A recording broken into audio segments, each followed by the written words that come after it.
நாள் ஆட்சியின் சாதனைகள் ஒரு மகத்தான பொதுக்கூட்டமாக ஒசூரில் மிகச் சிறப்பாகவும் கோலாகலமாகவும் நடைபெற்றது. இந்த அற்புதமான பொதுக்கூட்டத்தினை கொட்டும் மழையிலும் மிகச்சிறந்த முறையில் ஏற்பாடு செய்திருக்கிறார். அவருடைய இந்த தொகுதியினுடைய சட்டமன்ற வேட்பாளர் களத்தில் நின்று எப்போதுமே மக்களுடைய மனங்களில் வென்றவர் அருமை சகோதரர் வடிவேல் அவர்களும் நம்முடைய அருமை சகோதரர் சுரேஷ் அவர்களும் இணைந்து சிறந்த முறையில் ஏற்பாடு செய்திருக்கிறார்கள். இந்த வெற்றி கழகத்தினுடைய 100 நாள் ஆட்சியின் சாதனைகள் மிகச்சிறந்த முறையிலே இந்த பொதுக்கூட்டம் நடைபெற்றது. வரக்கூடிய உள்ளாட்சி தேர்தல், இடைத்தேர்தல் மற்றும் நாடாளுமன்ற தேர்தல் நீங்க எப்படி பாக்குறீங்க? வருகிற உள்ளாட்சி தேர்தலில் தமிழக வெற்றி கழகம் மகத்தான வெற்றி பெறும். இடைத்தேர்தல் களத்தில் தமிழக வெற்றி கழகம் அசைக்க முடியாத வெற்றியை பெறும். ஏனென்று சொன்னால் அளக்க முடியாத அன்பின் சின்னமாக இருக்கிறவர் தமிழகத்தினுடைய முதலமைச்சர் ஜோசப் விஜய் அவர்கள். அவர்களின் மீது ஒட்டுமொத்த பெண்களும் தாய்மார்களும் இளைஞர்களும் பொதுமக்களும் தொடர்ந்து அவர் மீது நல்ல மதிப்பை வைத்திருக்கிறார்கள், அன்பை வைத்திருக்கிறார்கள், வாஞ்சியை வைத்திருக்கிறார்கள், பிரியத்தை வைத்திருக்கிறார்கள், பாசத்தை வைத்திருக்கிறார்கள். ஆகவே அந்த பாசம் வாக்குகளாக விடுதலை சரித்திரம் படைக்கும். நாடாளுமன்ற தேர்தல் கடத்திலே தமிழக வெற்றி கழகத்தினுடைய நாடாளுமன்ற உறுப்பினர்கள் வேட்பாளராக நின்று வெற்றி பெற்று உறுப்பினராகி தமிழக வெற்றி கழகத்தினுடைய நாடாளுமன்ற உறுப்பினர்கள் நாடாளுமன்றத்தில் புதுடெல்லியில் தங்களுடைய முதல் கணக்கை தொடங்குவார்கள். இப்போ அண்மையில் மாணிக்கம் தாகூர் ஒரு விமர்சனம் வச்சிருக்காரு. அதாவது அமைச்சர் ஜெகதீஸ்வரி சொன்னாங்க, இப்போ நீங்க பிஎம் இல்லை சிஎம், நீங்க அடுத்து நீங்க பிஎம் ஆக போறீங்கன்னு சொல்லிட்டு ஜோசப் விஜய் அவர்கள் சொன்னதுக்கு ஒரு விமர்சனம். இன்னும் அவங்க ரீல்ஸ் மோட்ல தான் இருக்காங்க, ரசிகர் மன்ற மோட்ல இருக்காங்க அப்படின்ற மாதிரி விமர்சனம். அதாவது தற்போது 2 ஆண்டுகளில் தொடங்கிய கட்சி ஆட்சியை பிடிக்குமா முதலமைச்சர் ஆவாரா? இது 1000 கேள்விகள் 1000 சர்ச்சைகள் எழுப்பினார்.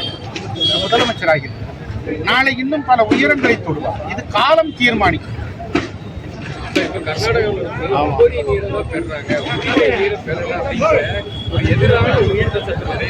அதாவது தற்போது நமக்கு 405 டிஎம்சி 360 370 தற்போது 77.25% தான் டிஎம்சி கிடைக்கிறது.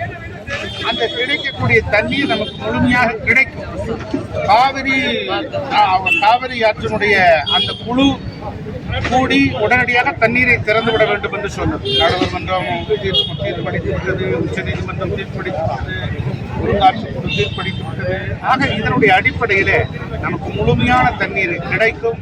நிச்சயமாக நல்லதே நடக்கும். திமுகவின் எதிர்காலம் எப்படி இருக்கும்? திராவிட முன்னேற்ற கழகம் தன்னுடைய அடையாளத்தை இழந்து, திராவிட முன்னேற்ற கழகம் திராவிட இயக்கத்தினுடைய ஈடு இணையற்ற தலைவர் சின்னக்காஞ்சிபுரம் நடராஜன் அண்ணாதுரை என்கிற தலைவர் சாதாரணமாக கூட சட்டமன்ற உறுப்பினராக முடியும், நாடாளுமன்ற உறுப்பினராக முடியும், அமைச்சராக முடியும் என்ற நிலையில் அடைய வைத்தார்.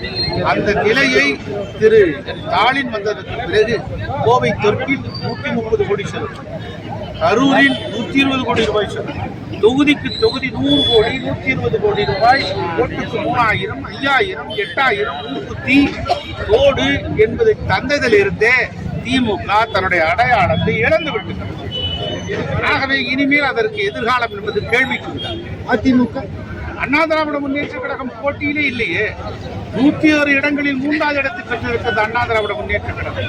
18 தொகுதிகளில் டெபாசிட் இழந்திருக்கிறது.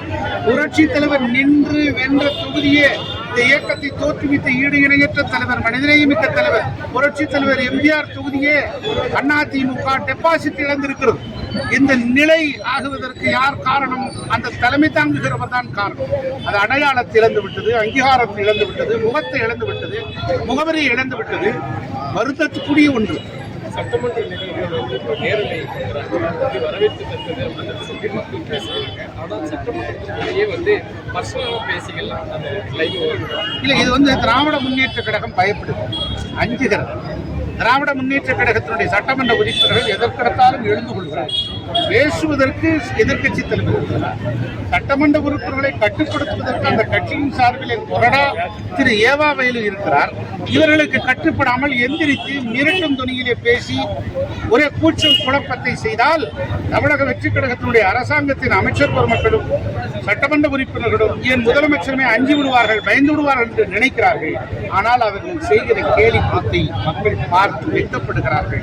இப்படி ஒருவரைக்கு நாம் தேர்ந்தெடுத்து விட்டோமே, திராவிட முன்னேற்ற கழகத்திற்கு எதிர்க்கட்சி என்கிற வாய்ப்பு கூட இனி வருங்காலத்தில் கிடைக்காது. நன்றி.